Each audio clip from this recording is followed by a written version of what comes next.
Welcome once again to the newest edition of 3 In, 3 Out, the most unique Seahawks recap show in the multiverse, people. I am your host, Clinton Bonner. Find me out on Twitter at Clinton Bon.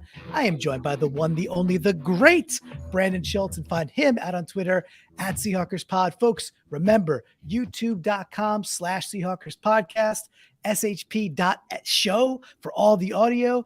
Hey, if two 12s tell two friends and they tell two 12s, the Hawkra just rises and rises and rises. And we want you to subscribe, hit the likes, drop the comments. It all helps out. And of course, if you want to join in the frenzy, we'll talk about it later, getintheflock.com. So you can become part of the show, which we'll be talking about later. Brandon, before we do get into all of this, I would say depressing, it was hurtful loss. I see a bob in your head. After the Falcons game, not happy. After the 49ers game, I was disappointed. After this game, I was down. I was down for the first time. Like gut punch, hit the stomach. We ought to have won that down. But Brandon, as you know, many years ago now, might be year 6, possibly year 7. Got to go back and look. When the thoughts of 3 in, 3 out, the sober yin, the raging yang, the balance of ledger, when that was like, just a twinkle in our eyes, and we started doing these, in my brain, Brandon, it's not meant to be these gigantic, drastic changes on both sides of the ball. It's supposed to be somewhere in the middle where we pick out the nooks and the crannies. But Brandon, it's hard to pick out the freaking nooks and the crannies when things are so diametrically opposed right now. Yeah, it was one of those games where all of the biggest moments, the biggest plays had the biggest impact. And then I know that sounds silly, but it's a lot of times you can point to these smaller moments that turn the game in a certain way. And it seemed like in this game, it was it was so obvious as to which plays were having the biggest impact, whether it was a penalty that was called or a penalty that wasn't called, or just giving up a short play that results in a touchdown and it was going back and forth at the end. It was so, it was frustrating because there were so many points to be frustrated in this. And I am with Camden on this. Score 32. You should win. I was very frustrated with the defense in this game. 100% you should win. And to be the broken record Pollyanna optimist that I am, there were still, sprinkles of good. In fact, it was moments and drives of good defense. But to your point, usually it's like, you could be like, that second down play, and then they had a punt.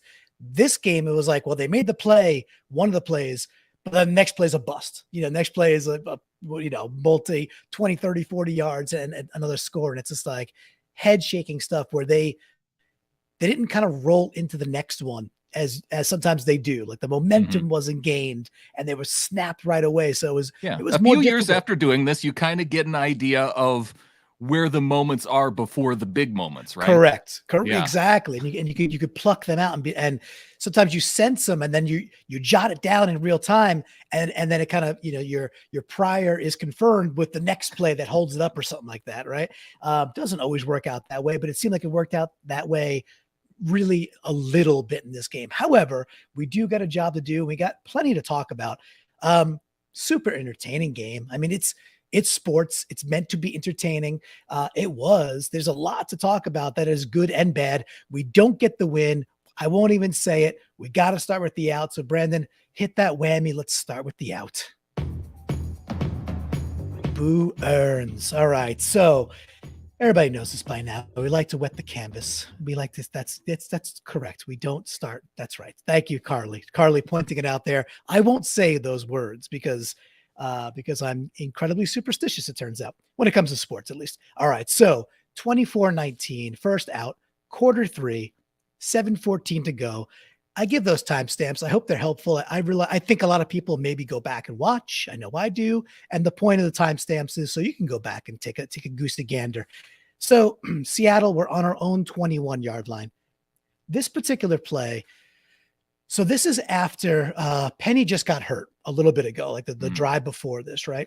or maybe even that series, probably the drive before this. So we get the ball, and K9, Ken Walker gets one of his first carries, doesn't really go anywhere. It's 2nd and 9. And he was kind of hit and miss. He obviously looked better later. Maybe we talk about that later as well. But it's 2nd and 9. And then we get this Geno shotgun, 5 wide formation.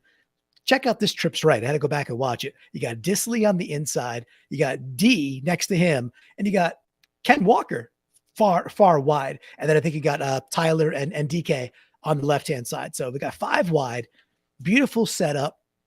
4-yard out by Disley.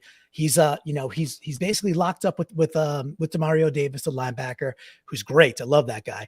But wide open. It's a 4.5-yard out. He's wide open, would catch it, fall forward for 2 yards, be a 3rd and 2, maybe a 3rd and 1.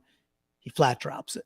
He drops the ball. Yeah. And it's just it's Uncle Will. I know there's other drops in this game. It was such a backbreaker. Next play, DJ Dallas doesn't quite get a first down. We got a punt. Such a key moment of the game where we still had momentum. We had a chance to kind of just get right back into it. Huge drop, Brandon. And I circled it when I saw it on the replay. It's a big deflator. So starting there with Uncle Will. Doesn't usually wear outs, but he gets it this time. Yeah, I don't like that this is where we're starting, because I like Uncle Will and Me too. Will Disley, my fellow Montanan. For him to have this to come up in this moment and have he's a guy that you don't see a lot of drops from. So for it to come in this particular moment in the third quarter, when now ultimately they end up coming back. So it's hard to hang this one on him too much. I'm going to give, I'll give him that, because I have to. Because you're a Montanan, yeah. Yeah, it just was. I know that DK had 2 drops also, at least one, maybe 2, and we could talk about that fumble. That's not a fumble, so that's not on DK in my book. But I expect that from DK when he's getting 10 attempts a game. He's bringing in 6 or 7 or 8. It's going to happen. It's not great, but it's going to happen. Disley's got unbelievably good soft hands, and he's incredibly, just consistent with it. And to drop that in that moment was huge. And the kicker, Brandon, is that both, not that it matters much, but both Adam and Wilson had the Will Disley over, right? So they had to get 2.5. He dropped that pass. Later, there's a pass that Disley catches, but they call back on the false start, saying we're not set. And actually, that ends up busting for them. Not that it matters all that much, but it's just those little things where you think it's a shoe-in, and that's why it emotionally hit me so much. Not because of their bet. I don't care about that, but it's a shoe-in. It's a pitch and catch. And in a game of back and forth like this, man, punting at any time proved to be just deadly, dude. Yeah, the offense really struggled as a whole that entire third quarter, right? They didn't put up any points on the board that entire quarter. So yeah, that's what allowed the Saints to really get ahead in this game and force them into that comeback mode. Yeah, if you get that, your defense, they stay off the field a little bit more. I bet that time of possession just in the third quarter alone was wildly in favor of the Saints. And yeah, if you at least get a little bit of momentum there weren't a whole lot of 3 and outs, right? And this was one moment that led to one of the few 3 and outs in the game. Yeah, and just inopportune, and the timing of it all again after it's that whole third quarter, the way it started, with the quote unquote fumble and everything. It just, it hit me. I'm still emotional about it. However, Brandon, that is our first out, but we got some minutes to get to it. And before we do that, we got something lovely on the screen there that maybe we should talk about. Yeah, our live executive producer, our Ryan at 911 says, I'm Team Clinton when it comes to the defense. It's not good, but it's also not as bad as it seems like it is. There are some players doing great things and some not as much. And really, that's the big problem, right? Is that it's wildly inconsistent. There's some players that you can count on to come up with big plays, and then there's a couple players that you can count on to not come up in some of the bigger moments of the game. And It's Yep. that yin and yang on the defensive side of the ball it's really allowing this. It's not. They're not good. Yeah, I mean, and it's causing these big busts. And like, I saw it, and I will go back and say the Atlanta game, improvement. Detroit game, I saw improvement. This game, I saw improvement.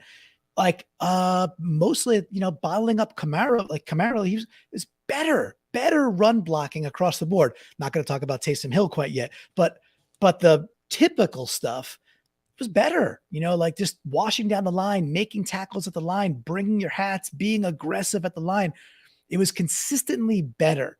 And then there was these just giant breakout busts, and it doesn't matter. It's like I could sit here and say it all week long that this part got better, this part got better. But if you have the giant busts in the middle of it, it just doesn't matter. So, but all right, let's get to this positive, Brandon. We got some ins. I think I got some ones that people will enjoy. So let's whammy that thing. All right, Brandon. So, hey, listen, there's no way in heck, zero way that this first half can go by and that I couldn't go through 3 or 4 pencils worth of graphite, if that's what they're still made of, number 2s, of course, just in case. And is it weird that I already know where this in is going? that just no, when you preface it in that way, no, it's not. This not is weird. how well I know you. I know where you're going with this one. I think half the people listening live know where I'm going, and they ought to, but because here's the stats that I pulled out of this too. The dude ended up having 20 snaps because the dude ends up off the field basically in the whole second half because his knee flares up, right? He was the man of the match until he could not be in the match any longer. And specifically, yes, he has. We're talking about Captain Thigh Arms, folks. And yes, there's the sack, and that's a beautiful play. He's got other disruptive plays. But again, quarter one, 10:27 to go. Are we not going to use his full name anymore? Oh, so Keith Ketover. That's so old Captain. How'd it go? Thigh Arms. Yeah. I don't remember. I just wanted to see if you knew. Yeah. So Captain Old Thigh Arms, the third, I believe. I mean, Keith Ketover. I think you have to have big in there because even on the TV broadcast, they were using big old Captain Thigh Arms. Big old Captain. We're missing something there for those who might pull it out. But Keith Flocktimus had said in the Discord, why don't you just call him Captain Thigh Arms now? And I was like, oh, that's pretty good. So, so I like Captain Thigh Arms. For those who like brevity, let's go with Captain Thigh Arms. Yes. And we're talking about Al Woods, my man crush, my Seahawks crush. So it's quarter one, 10:27 to go. It's first drive. Even though I'm team never defer at this point, we did defer. It's a 2nd and 8 play, and they're on Seattle's 40 already. And this particular play, please, if you have a chance, you have NFL Plus or any means, find it on YouTube if it's there. Go watch a man do nose tackle things and just be in awe of Captain Thigh Arms in this particular play. You got the center, McCoy, and the right guard, Ruiz. They both try. So first of all, the center tries to go at Al Woods. And Al, as big as he is, does this like matador-like swipe. He literally swipes the center away like as if he's like a fly. It's so funny. Like he makes the dude miss. The center goes flailing, 2 yards forward because he's on his knees. Then the right guard Ruiz tries to engage him. He dismisses Ruiz. It's incredible. Like this dude's strength. He dismisses Ruiz and they squares up in the hole. And this particular play on 2nd and 8, they actually stop Taysom Hill. It's Taysom Hill running the ball. And I'm sitting there licking my chops being like, all right, you want to run this dude at Al Woods? This is early. I'm like, good luck. Al wraps him up, does a bit of a sumo slam. He only gets 2 yards. It's just, I love this guy. I love the way he plays football. I love the trenches. I love this play. They send 2 dudes. None of them have an effect on him. And he gets the guy we couldn't get the rest of the game. So all love to Captain Thigh Arms. I love Al Woods, Brandon. What can I say? There wasn't a whole lot of running at Captain Thigh Arms after that particular play. And you can see why that, he just swallows up Taysom and puts him on the ground like he was. I almost thought, we've seen some crazy flags. I thought that maybe he would just get flagged just because he is that strong and Taysom is sometimes referred to as a quarterback. And so I was a little bit worried in that particular moment that just the sheer violence of Al Woods was going to draw a flag in that moment. And for one moment in the game, I wasn't disappointed by the refs. Yeah, except for that one brief moment in time where they decided to let them play football. Now, of course, if that was Tom Brady, I think Falcons fans would have he would have been ejected. Yeah. I think Grady Jarrett probably has a couple of things to say about that, but similar type of play. But Al Woods actually probably brought Hill down with more aggression to the ground. And guess what? Not trying to injure a dude. These are athletes who, if you don't tackle them the right way, we have tackling problems, right? We need to bring people to the ground with veracity. Otherwise, they might go off and bang it out for another 60 yards. So I love Al Woods, Brandon. That's my in. All right, Brandon, we got some more else to get to. Might as well just do the thing, right? All right. All right. All right. All right. Here we go. Here we are. Here it is.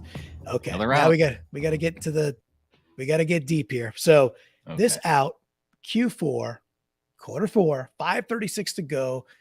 We're winning 32-31 after that really nice Ken Walker run. Beautiful. Lovely. Love to see it. By the way, we should park there for a second. Hearts and everything else to Penny, man. But I mean, I dogged on that guy for so many years. I was wrong. He's way, way, way talented. Such a good back. We're going to miss him. And I think when people are just like, well, yes, I'm happy we drafted Walker.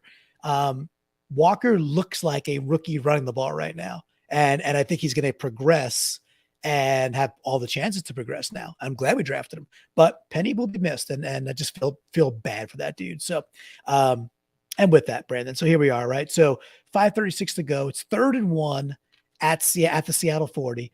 I think we all know what play this is. This is the Taysom Hill 60-yarder to the house. The announcers, who were almost as bad as the refs, Matt Millen, if he could know, he knew one thing about Seattle, that DK Metcalf played on Seattle. That's right. The one. Oh, I would just bomb the DK. Oh, we're at our own 20. I would just run a go route to DK. Dude, I used to play in this band back after high school, after college. And there was this guy named John who got brought into the band because the drummer knew him. It's like, oh, he's classically trained. He's really a good musician. So we get him in the room and we have like a pretty big show coming up it's called the Webster Theater in Hartford, Connecticut. We're selling tickets and it's a pretty big deal. And this guy gets jammed into our lineup because he's buddies with the drummer. And we're sitting there and we're like, well, what do you think we should do here? But, we heard he's like this, music aficionado. He's like, I would just like hammer a D. It's like hammer a D there. Every single time, Brandon, he would just say, you got to hammer a D. You just hammer a D. It's like, first of all, probably the song's not even in D. It's like nothing else. You have nothing else. Matt Millen was that all day. Oh, just throw a go route to DK. Oh, DK this. Oh, DK catches everything. Let's just throw it up. It's a 50-50 shot. He's going to catch it 9 out of 10 times. Like, what are you talking about, Millen? He was such a pathetic job as a color commentator. I was frustrated with that as well. So there's one thing that you could count on, though, with please. Matt Millen in this game. Anytime that he made a call one way or the other, the call on the field was coming out the opposite way. He never called it correct. Oh, I should have started tracking that just to not get my hopes up when he said something like, that should be coming out. So no, Ryan, no. Bonus Ryan. out to the announcer. Yeah, this is just, hey, listen, this game got me in the feels. So you guys are getting my feels in the outs and ins right here. So I appreciate that, Ryan. Thank you so much. All right, so this is the play. It's a 60-yarder to that Taysom Hill takes, and the announcers say, "Oh wait, can we go back to the announcer? I don't want to talk about this play." Sorry. Yeah, well, sort of the announcers do say there's not a running back or wide receiver on the field. They literally say that as they get to the line. Okay. Because the guy in the back is a backup tight end next to Taysom Hill, and they're not counting Taysom Hill beside, he's just the utility guy. The rest of them are linemen or tight ends. So no running back, no wide receiver on the field. Oh my gosh. So who's getting the ball? Right. Who do you think's getting the ball? Right. So, Taysom Hill, because every time that he has the ball, he was running the ball, except the one time that he passed for a touchdown, which that's fine. It's just the one know time that he's running the ball. So we all know that there's challenges with this play. We know how it ends, and it ends badly. We know it's a touchdown. You could point to a micro in with this particular play. No, I have a micro out for that okay. same exact Shoot. player. So you are talking about Tariq Woolen doing his best, DK Metcalf hauling butt down there and trying to get the strip. Love all that, dude. So I mean, dude, he's so good. He's awesome. But go back and watch this play. Besides Diggs, just Barton does a good job. Barton sees a hole, goes to it, fills it. So actually giving Barton some love. Brooks stands his guy up fine. Diggs, way too late. He gets through the hole and misses the tackle. Bad. The worst person on that play, unfortunately, is Tariq Woolen. Really? Go back. Oh man, go back and rewatch his approach at the line. Yeah. Watch now. Yes, it's that same Ruiz guard. So you got a guard kicking out on a cornerback. I understand that's a mismatch. That's the play design. I'm not dense. However, Woolen's approach to try to do something to close that space or not allow Ruiz to just push him out of the play, it's so bad, Brandon. It's so bad. The reason that Diggs misses because he misjudges it. The reason the gap is so big and that hill can really break it to his left, that hole, Woolen is blown back 4 or 5 yards. And it's not like Ruiz is coming at him at like 100 miles an hour and really lays into him. Woolen just kind of like barely puts his shoulder in, a little bit of an attempt, and then just gets backpedaled, blasted out of there. And it's not enough effort. It's not his effort to try and catch it up later. Lovely effort. Dude's playing awesome. I guarantee you on Tell the Truth Tuesday tomorrow, Carroll is going to talk with Tariq and say, that's not a good enough effort. You're on the line on 3rd and 1. You've got to engage that dude and do way more, or dip inside, do something. He stands still and just gets nudged back almost gingerly. So hate to call him out on something like that, but I rewatched it thinking it was going to be about Diggs. I'm like, no, Woolen's the culprit on this one. See, I can guarantee you one thing. It's that I know you give the timestamps to everybody so you can go back and find these in the game. There is no way I'm going back to watch this play again. I don't want to see it again. So I'll take your word for it that Tariq was terrible. I guess when I saw this, I saw Jordan Brooks, Cody Barton, and Quandre Diggs all run to plug up the same hole. And then, obviously he took a different hole and then there was nobody. Barton doesn't. Barton takes it because 2 holes open up. Well, I mean, Barton got there first, but then the other 2 guys took the same. Yeah. And again, I think they're doing Diggs misses. He did not do good. Diggs misses that tackle. That's on Diggs. And I understand this is like the Spaceballs, fast forward, never show that part again. I understand you don't want to see it again. So I'm not going to subject people to go see it. Please take it as truth that Woolen is going to get a talking to about how he needs to do better around the line of scrimmage, especially on 3rd and 1 when we all knew it was happening. So, all right, Brandon. I think I'm with Reflect the Sun on this. My gosh, we got a top DB in the freaking draft in round 5. I understand that, but that's correct. I mean, 100% correct. I love Tariq Woolen. Nobody's immune in the realm of 3 and 3 out. We're talking about, plays, You're right? So it's like a moment. Yes. I love it. Tariq Woolen's amazing. He's freaking 3 interceptions, the block punt. He's our cornerback 1. You found it. You found the one bad play from Tariq Woolen in this game. And no one else is going to talk about it. I love Tariq Woolen. All right. Please hit it. Whammy. Listen, it ain't easy. It's that I don't want to report these things, but when I rewatch them, there are truths to be told. So, all right, in quarter 3, 1917, we're up 12:55, 1st and 10. This is after the DK fumble, right? So, So we fumble around the 30-yard line, and now they're at our 17-yard line. So New Orleans got the ball 17-yard line. I went back and watched some of the stats again, or looked at some of the stats. The part for this that stood out to me was Ryan Neal. Do you know how many snaps he played?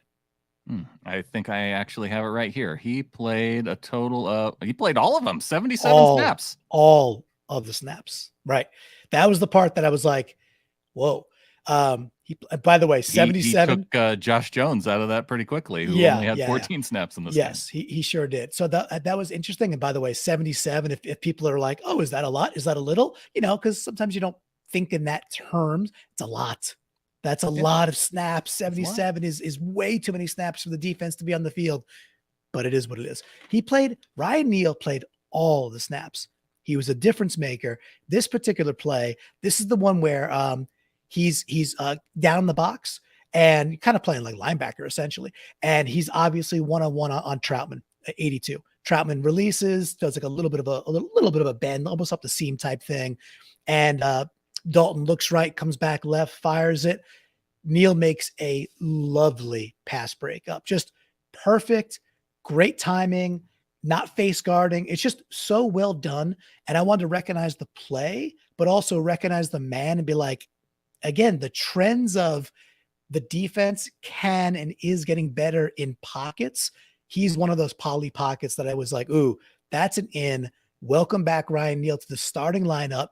You played every single snap, and we were better because of it. I know the final score is what it is, but Ryan Neal played pretty darn well on Sunday.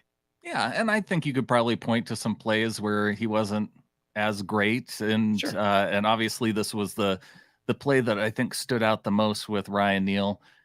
I think, though, having him in the lineup, we're going to see dividends down the field, just as we saw Tariq Woolen on the field for the first couple games of the season, and we're like, oh yeah, this guy could play. He seems pretty good, Yeah. And now 5 games in, you're going, holy smokes, Tariq Woolen, he may be a star. Nasty. He's nasty.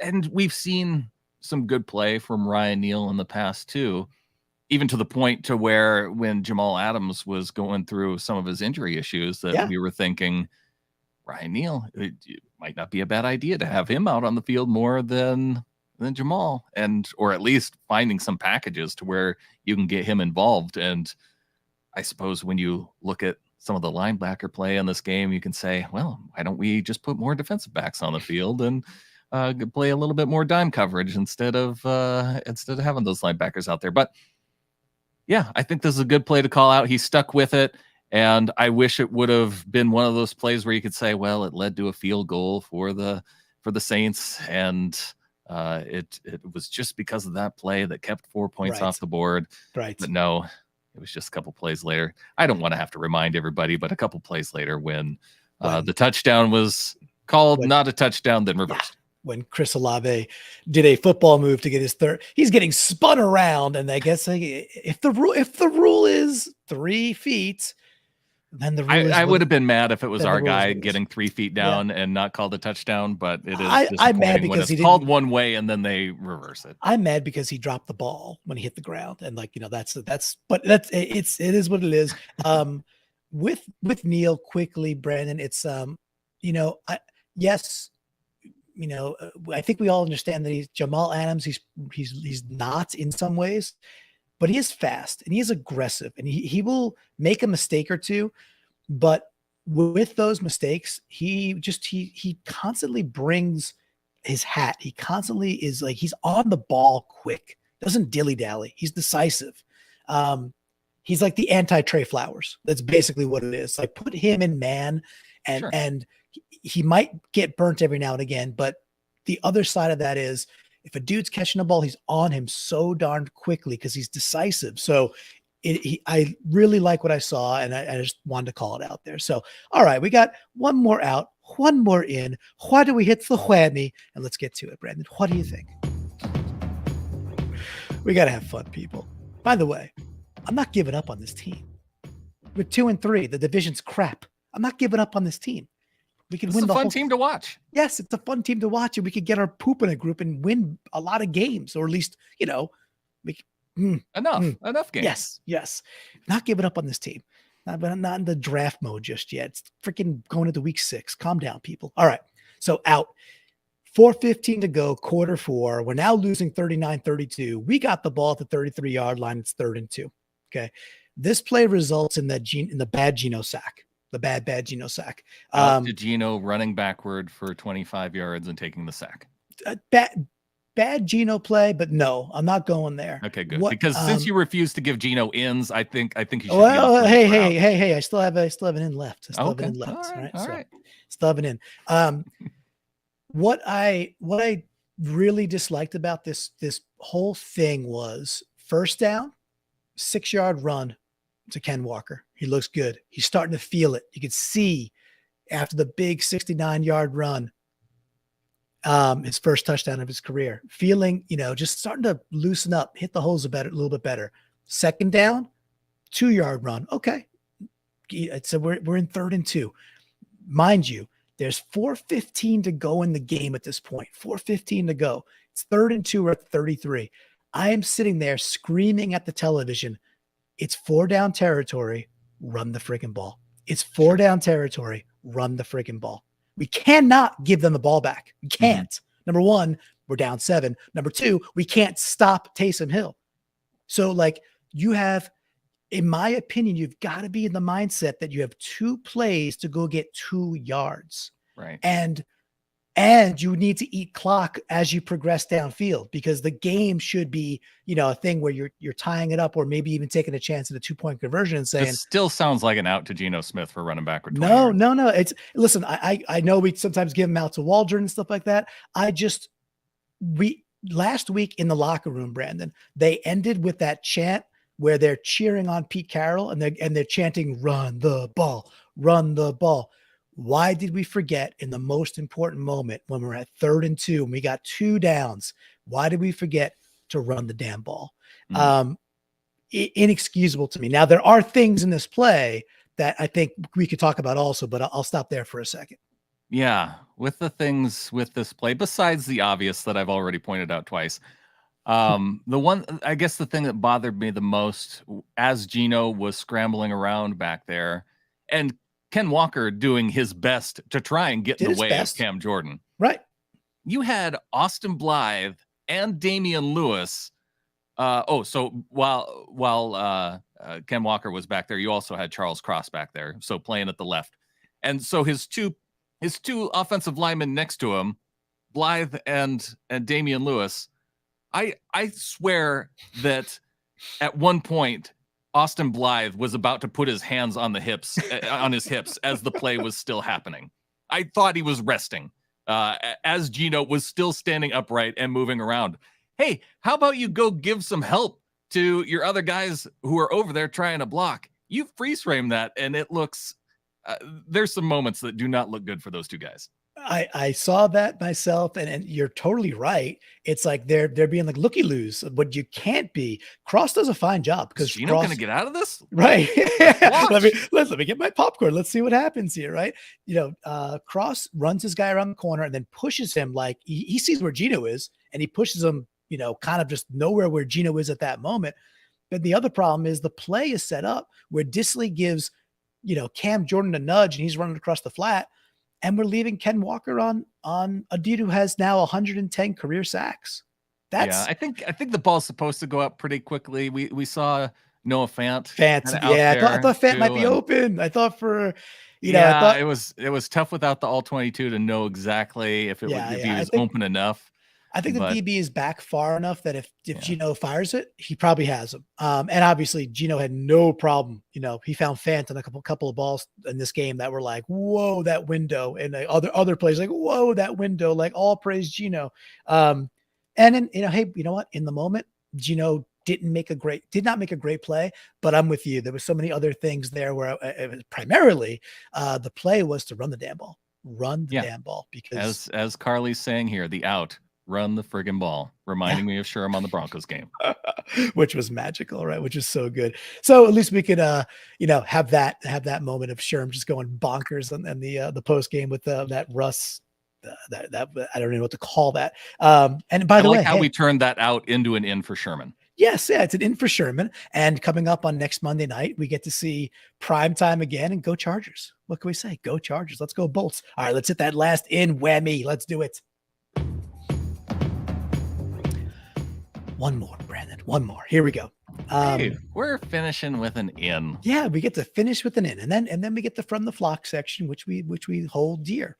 Okay, so the thing I want to talk about, and again, 3 and 3 out, try to stay out of the total macro huge conversations. With that, I can't not say that we now have a fully operational battle station in Geno Smith. He is fully operational at this point. And the in and the pieces of it that I want to talk about are the things he has now put on film this week versus 2 weeks ago versus the Niners game, which was still pretty good considering how good the Niners are. He was very good in the first half of that Denver game. And then he put more on tape in the Detroit game. And then this week, he kind of completed the circle of like everything you want a quarterback to do. This week, he's rolling left all of a sudden, not just booting right. No. He's not just booting right and deadly accurate. Nope. He's rolling left and he's deadly accurate and he's off script making plays. Lovely. And then of course, it's all good, but he really can't hit the deep shot. Brandon, I've heard that Geno Smith, he's pretty accurate in the intermediary, but for all that he can do, he doesn't have the arm strength. He can't hit the deep shot. So Brandon, maybe you just want to take it from there and describe what you saw on Sunday. Yeah, well, there was the deep shot to Tyler, and even that one that you're talking about where he's booting out to his left, that was a pretty long throw too. That was 35-yarder to Noah Fant. So yeah, any arm strength questions, I feel like with Geno, and even deep accuracy issues, I think Geno answered them. Now, you said completing the circle. I think we need to throw a couple more roadblocks in the circle before he completes it. Like, what else do we need to call out that Geno can't do? Well, I think the one that people are gonna keep saying is the fourth quarter comeback, right? He did it. They were down 31-19. Sure. You ain't wrong. And then, but then, to do it again, right? Because to win the game type thing. I'm with you, by the way. I don't need that. I also saw that even last week, I said in the Detroit game, not having to make the comeback because you keep scoring is tantamount to the same thing, whatever. Like you scored when you had to, so they couldn't come back just as good. But I don't know. Do you have any other roadblocks or other things, hijinks you could throw on the highway to Geno just being the man? Can he play linebacker? Yeah, once again, I don't.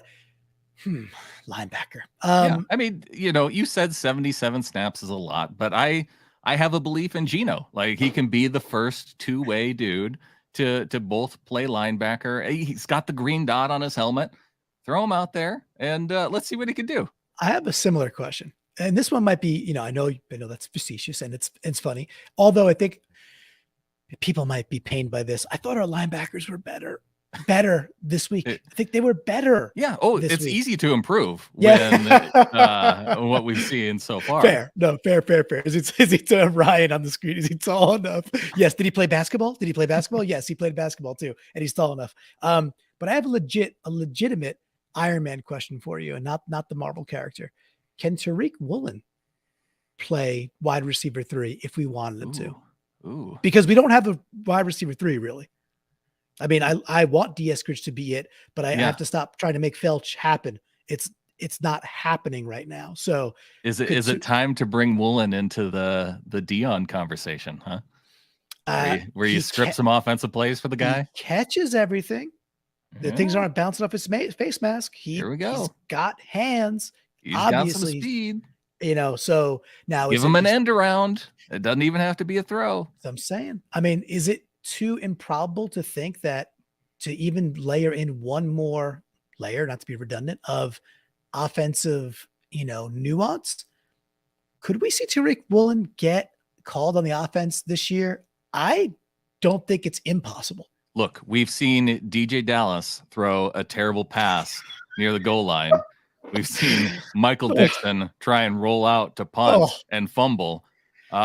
What could go wrong with Tariq Woolen on offense? I think that both those, it couldn't be worse. So the no's have it. Let's not do that. Good point. Circle takes a square. All right, Brendan, we got the From the Flock section. As we get into From the Flock, what do you want to remind the good folks just about the community that you and Adam have really seeded throughout these wonderful years? Yeah, we've got a fun community that, it's great. As we go throughout the week, our people who are in the flock at getintheflock.com. Those of you who are in at $12 and above, we have a group that hangs out on Facebook throughout the week. So we're sharing the stories that come out of the games, looking ahead to what's coming up. And so we've got that little Facebook group for that. And then $3 a month and above at getintheflock.com get you into the Discord. And yeah, there's chatting there throughout the week too, but really that's our game day audience. And that's an awful lot of fun too. Also, after the game, we have a channel, 3 in, 3 out, where people are posting their ins and their outs. And I know we're going to be reading some of those here coming up.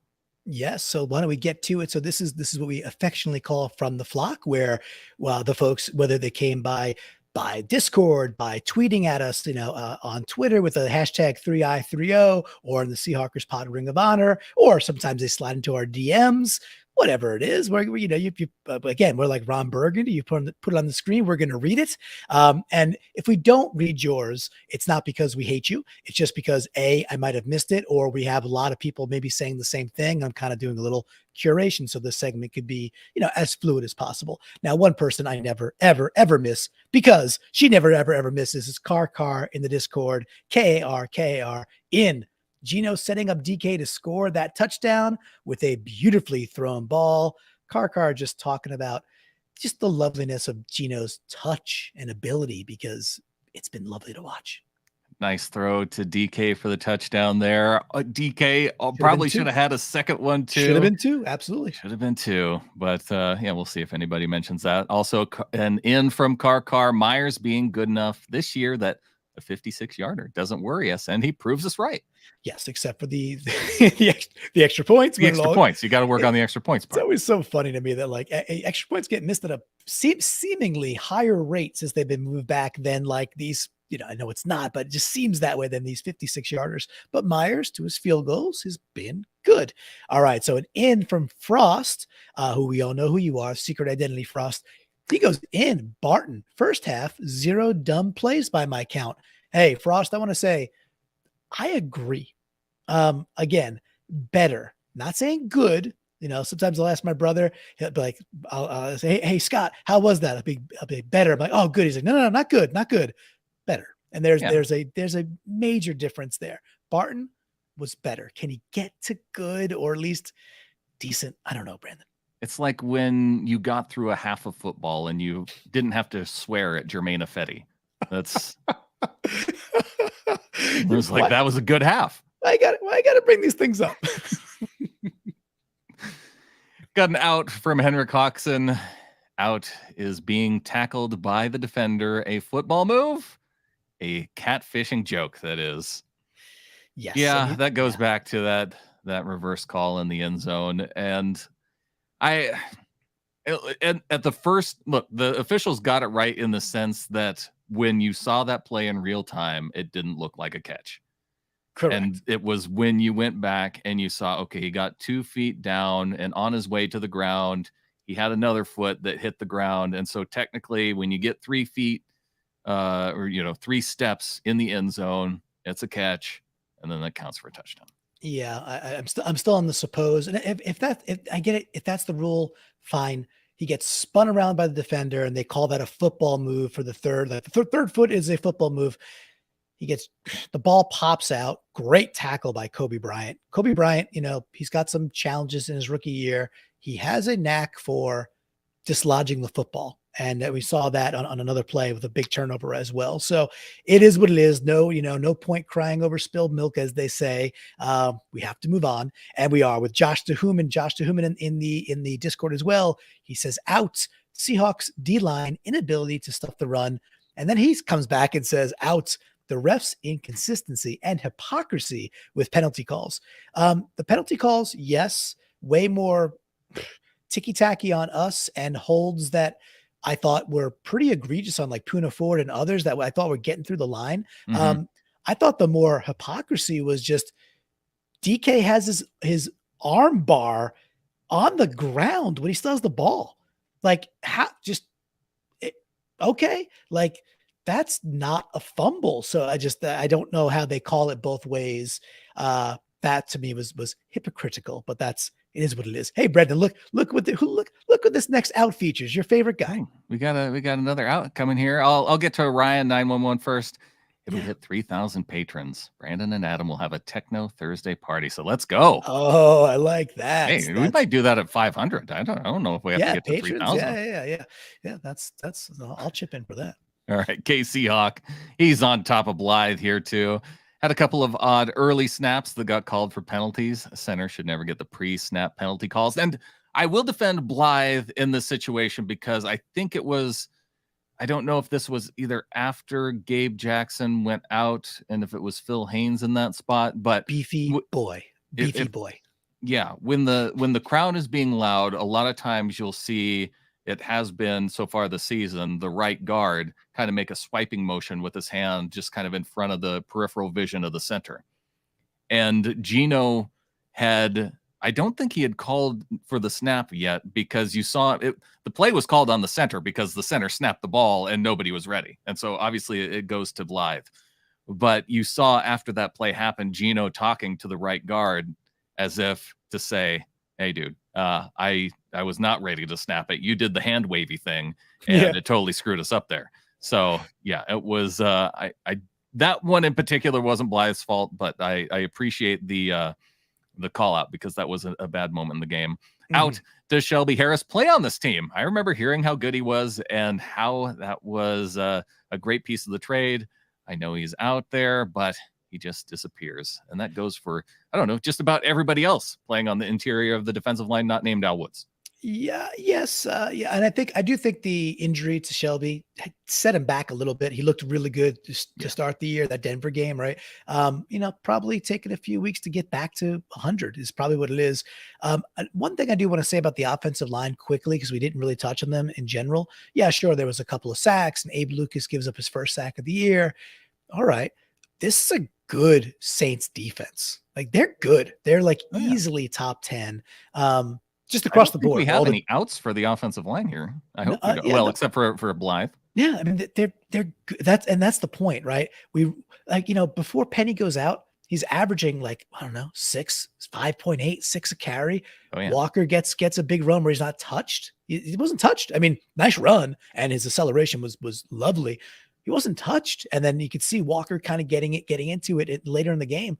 The offensive line's been again better still against a better defense, and the run blocking has gotten better and better. So again, I'm not giving up on this team. No way, no how. All right. I know someone not giving up on this team, LB in the Discord, in Geno solidifying that positive career to touchdown interception ratio. So vaulting past that, which is nice. And also I know it's probably been said, but Walker ripping off the 60+ yarder to the house, thing of beauty. And yes, remember that was a 69-yard touchdown for the record. Nice.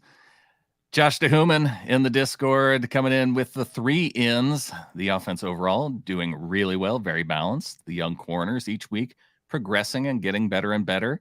And an in to the young tackles doing overall a good job each week at protecting Geno.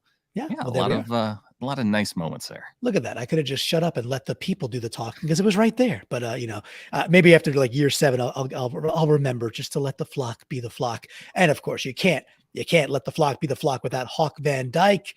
I love the fact that he was tweeting. He's like, oh man, it was a 6 p.m. game for him in London as opposed to I think he's like a 2 a.m. game or something like that if he was still in Hong Kong. He does say in the Walker era begins. He says in double draft pick upgrade this weekend. No, that's just math. He ain't wrong. Yeah, I know that it's a hard thing to balance right now. I feel like Bloomy is rooting for draft picks, whereas I feel like there's some of us who are just accepting of better draft picks as a way to cope with the losses. Right. I'm definitely on the latter, and it still takes me a while to get back to it. Now, I'll tell you the ones that I like right away are those Broncos losses. Those, you can't get mad at those at all. I actively, I'm emotionally involved to cheer. Did I say go Chargers earlier for Monday Night Football? Yeah, go Bolts. All right. Guarantee in the Discord. In Brooks making some good tackles, out whatever that was that Dixon did on the front. Yeah, judging from what Pete said, it sounded like they were doing some rugby style rollout. Sure. Kick it. And Sure. yeah, how about we just punt normally? Just kick it. And if it's a rugby style rollout, and we've seen that's cool. Just kick it. Kick it, Mike. I know you were bored last week. I get it. Kick it, dude. That's your job. Yeah. Well, hey, Kick it. I don't think we need any extra challenges when we're, in these tight games week after week to where Dixon needs to bounce the ball off the ground before punting it. Just punt the ball. No. Yeah, don't need anything Australia to show up. We don't need Yahoo Serious. I don't need to battle a kangaroo and with boxing gloves. I need none of it. No, Vegemite. Just kick the friggin' ball, Mike. That's it. Just do it. Out the defense standing around wondering if Taysom Hill is on the field or not after he's already run by them into the end zone. True. We could have won this game. Out defense jumping offsides numerous times. And shoot, a micro into that. How about Mafe seemingly jumping offsides, but not, and causing a false start by the offense. So yes, well done. Well done. Almost in the neutral zone, not quite there. I thought for sure that was against us. I was like, oh my gosh. Yeah. But I think it was the right call, actually. All right. So Michael Dixon's big balls in the Discord out. Sometimes you got to let the ball shrivel up and just punt the damn ball. Just kick it. That's all he had to do. Just kick it.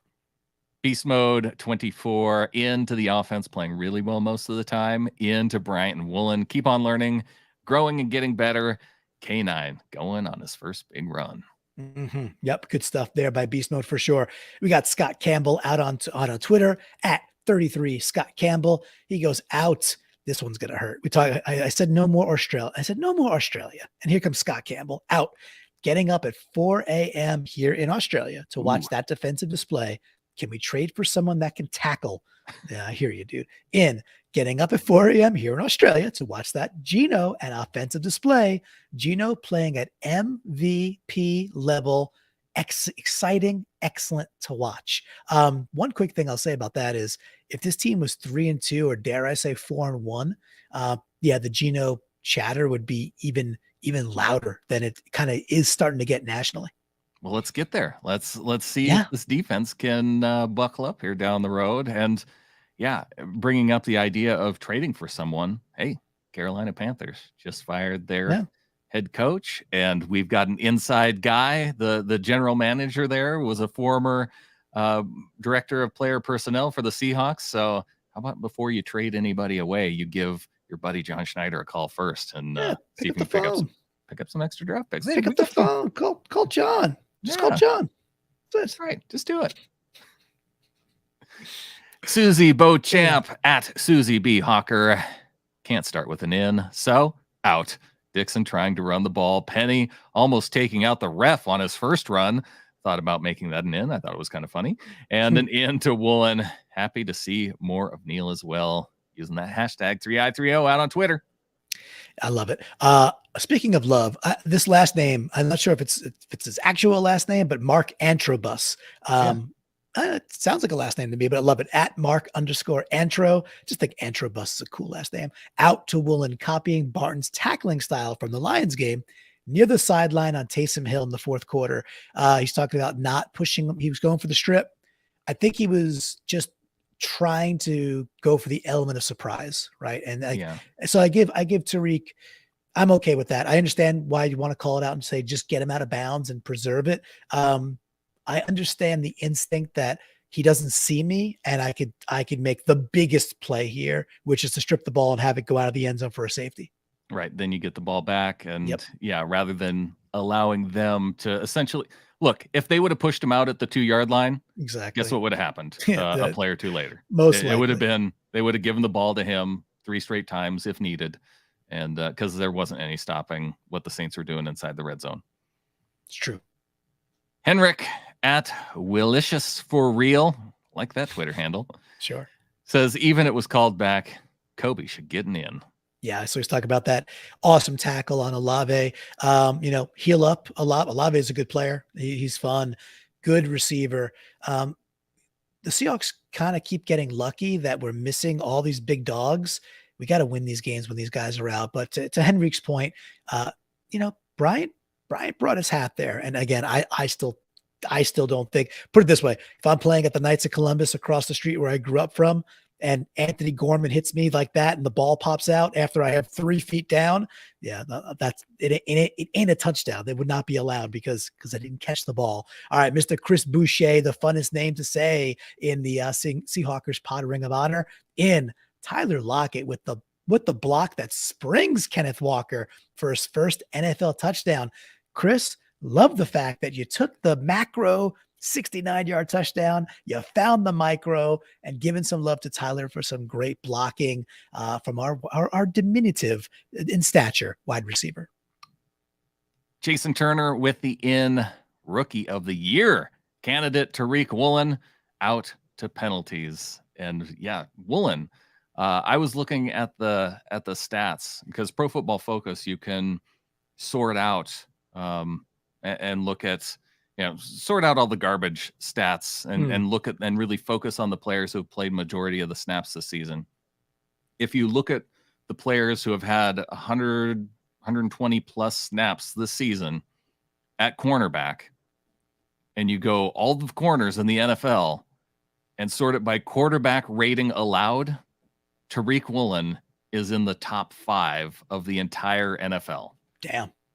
And that's not a place you would expect to see a rookie. No, not 5 weeks. Not at all. And then you throw in, of course, 3 interceptions and a block punt that was returned for a touchdown, block field goal, I should say, returned for a touchdown. Couple fumble recoveries. Yeah. He's looking like this, like a steal of the draft, and certainly maybe our steal of the draft. So dude's playing lights out. His ceiling is so friggin' high. So love it, Jason. All right, we got one more from Kevin Russell, also in the Facebook Ring of Honor. He says, don't want to be that guy, but out to the officials. Hating to end on that, but I gotta throw the flag back at these officials. It was bad. It was lopsided. And when games are partially determined and lopsided because they feel they got to get involved, it just leaves a crappy taste in your mouth when it's, when you got a game in hand, Brandon, when it's like you could and should have beaten an NFL team. Wins in the NFL es muy difícil. It ain't easy. So tough one there. However, we are now, I think, already starting to roll the fact that Cardinals, they looked, had a decent second half versus the Eagles, but didn't look good. Lose that game, and Kyler Murray does some dumb things, and they missed the field goal. Rams looked bad, while the Cowboys defense looked good, like really good again. Rams look a little bit broken right now. And all right, the 49ers put Matt Rule out of his misery. Okay. Whatever. Like that's as much of a free square as there is in the NFL. I expected a win. I maybe didn't expect them to get Matt Rule fired, but hey, that's probably inevitable anyway. Yeah, I think that was coming regardless. So the quick check into the NFC West, and now we get this division game. We get this game against the Cards.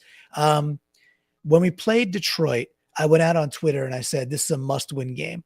And Joe Fan said to me, he replied back and said, I wouldn't classify any of these games this year as a must-win. And I said, I disagree. Like, it's a young season. The NFC in general is not that good. And this division is still up for grabs. We win the Detroit game. All right, we lose this tough one to the Saints. I go right back to a home game at 2-3 versus the Cardinals, division game. If we want to compete for a wild card, because that's in my brain, it is on the table. This is a must win versus the Cardinals. Now we cannot get to 2-4 versus a Cardinals team that I don't think is very good. Yeah, it's a must-win game because the Cardinals aren't good. And so I don't want to lose to a bad team. Right. You must win this game, Seattle. Yeah, we don't want to lose to a dude who's like, my buddy Johnny Parmesan's like, hey, he's like, oh man, it's like Call of Duty Modern Warfare 2 is like releasing soon. Like, somebody lock Kyler away, right? He's gonna. So I hope he gets distracted because he's clearly, he does some amazing things back there, Brandon, and then he just doesn't seem to sometimes get it. So I'm hoping we get that Kyler and we maintain him and can contain him, and we walk out of it's our home. How about this for our Seattle Mariners fans out there, which I know there are a lot. What if next Sunday, we can go 2 for 2? 2 for 2 for Seattle. 2 for 2. Let's see it. Yeah. Yeah. And I feel like with DeAndre Hopkins still out of the lineup, I don't think he comes back to next week or the week after. Again, this is much like you said with the Saints. They had dudes out at receiver. Yeah. You need to take advantage of these moments, especially with the defense not playing their best. Take advantage of it and get the win against these Cardinals. We've missed Kittle. We've missed St. Brown. We've missed now Michael Thomas and Jarvis Landry. And we're going to miss D-Hop. So what we cannot miss is getting this W at home versus a Cardinals team that, again, we refer to the Lambs, we refer to the Whiners, and there's a reason why we call this team the Shartnals. Hey, have we talked at all about Kenneth Reyes and his flag? Oh, no, I totally missed it. I forgot that was down there below the fold. Yeah, you made it sound like this was the last one when you gave it to Kevin Russell, but no, there is one left. Okay, yeah, take it away. You're right. Kenneth Reyes at the game in New Orleans says, great game to be at. Probably the second loudest stadium I've been to. First, obviously, being ours. And we got to see some photos. And there it is. Some signatures on his 12 flag. Aaron Curry, Tyler Lockett, DJ Dallas. Got Cade Johnson, Brian Monet, Quentin Jefferson. And lastly, friend of the Seahawkers podcast, Miles Adams. Yeah, love seeing Miles. You know, it doesn't shock me, right? I'm sure it doesn't shock you either, Brandon, that like, you know, that dude's fun. He's legit. He's a real good dude. And you know, it's nice to end that on the positivity that Kenneth was at the game, had a good time, an entertaining game, gets to meet those Seahawks. And of course, our guy, Miles Adams, friend of the pod, steps up and puts his Herbie Hancock on the 12. And I think with that, there's only one thing left to say. Go Hawks. Go Hawks.